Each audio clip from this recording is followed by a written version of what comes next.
story. RJ rope story, Brad Phelps.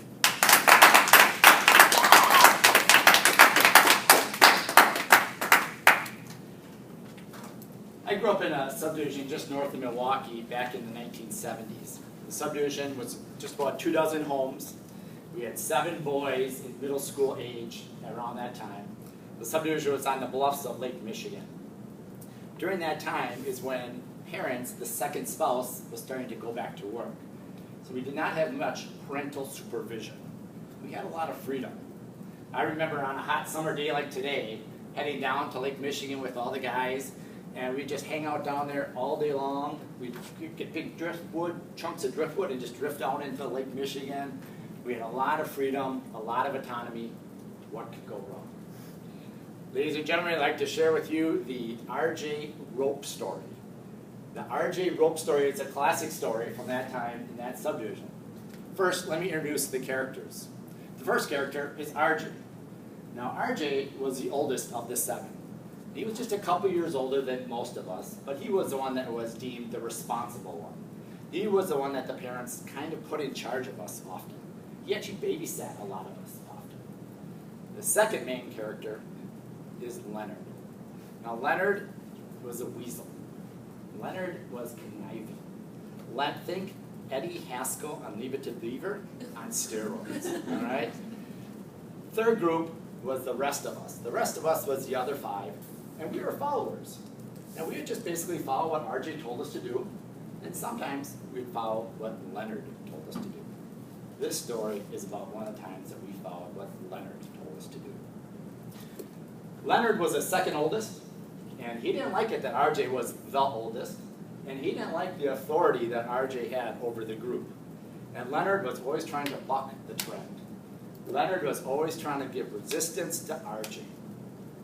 One day, the conniving Leonard got the 5 followers together and decided that it was in our best interest that we had to tie up RJ. Literally with rope, our mission was going to be to tie up RJ, our chief leader. All of us being followers, being in middle school, a bunch of boys, made perfect sense to us. We had no reason to ask any questions. We had no reason to ask if we actually could do this, what we would do once we did it. We just went through with the leadership of Leonard. Leonard was very particular. He had pre-planning meetings for this, and we all strategized and set the plan in motion. The plan started one summer night when RJ's parents left. They went out that Saturday night, and RJ was home babysitting. And what was very common at that time is when RJ was babysitting, we'd all just kind of go hang out at RJ's house. Play basketball, watch TV, hang out. On cue, people start showing up one by one at RJ's house as he's babysitting. Then on cue, Leonard starts talking about Harry Houdini, the great escape artist, Harry Houdini, and how he could escape from anything, and that Leonard could escape from anything, and that, you know, no one could tie up Leonard to a chair. Well, that starts a debate, and then the debate is settled with, we're going to see if we can tie up Leonard to a chair. So we run around, and we grab a chair, and we run around and find some rope that was already planted there 2 days earlier, and Leonard sits down in the chair and gives the opportunity to RJ to tie him up. So RJ ties up Leonard to the chair, and at this point I say it actually is surprisingly difficult to tie up someone to a chair and keep them tied up. And Leonard, kind of being the weaselly one, squirms his way out. No problem. But now it's Leonard's turn to tie up RJ. So RJ, under his own free will, walks right over to that chair and sits down in that wood chair. And Leonard takes that exact same rope that he was just tied up in and starts tying up RJ, and maybe tying a little tighter. And just as Leonard's on that last knot, on that last piece of rope, the rest of us that are watching go into the dresser drawer behind him and quickly pull out more rope. And almost now wildly start trying to tie up RJ. At this point, RJ's starting to realize what's going on. And he's starting to freak out. And he's starting to squirm around. And we're all trying to tie him up as fast as we can. Everyone except for one person. And the one person was in charge of the cassette tape. Now, the cassette tape was, RJ in the 1970s was into hard rock. He hated Andy Gibb, he hated Barry Manilow.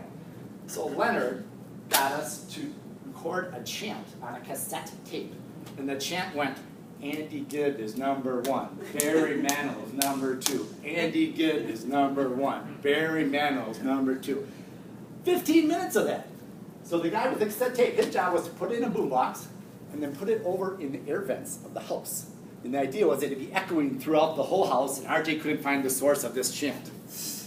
Meanwhile, we're now finishing up, and we're on the last knot, on the last rope, and we're also starting to realize that this is where all our great planning ended. And we didn't know what we were going to be doing next. And at this point, quite frankly, RJ's already getting loose on us. So as a bunch of middle school boys, we did the most logical thing we could think of at the time.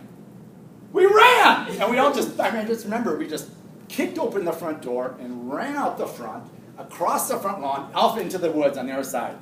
We all reconvened in the woods on the other side, trying to figure out what to do next, and then we saw the headlights. Headlights of a car coming down the street, we all got down in the woods. And we're all hiding in the woods, and the headlights coming. And then it turns into our subdivision.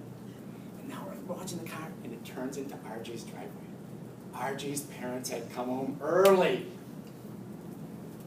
Things changed in our subdivision after that. There was much more parental supervision from that point forward growing up. It was not a moment where, if you ever heard of the book Lord of the Flies, when there's a number of kids stranded on desert island and the kids start ruling themselves, those days were over. But don't worry, RJ turned out okay. RJ is married, he has 3 adult kids. He's actually a very successful patent attorney in Ohio right now. But to this day, if we ever get any of those 7 guys together and someone starts a chant, Andy Gibb is number 1, you'll see them just drop their eyes and say, and Barry Manilow is number 2. Damn contest message.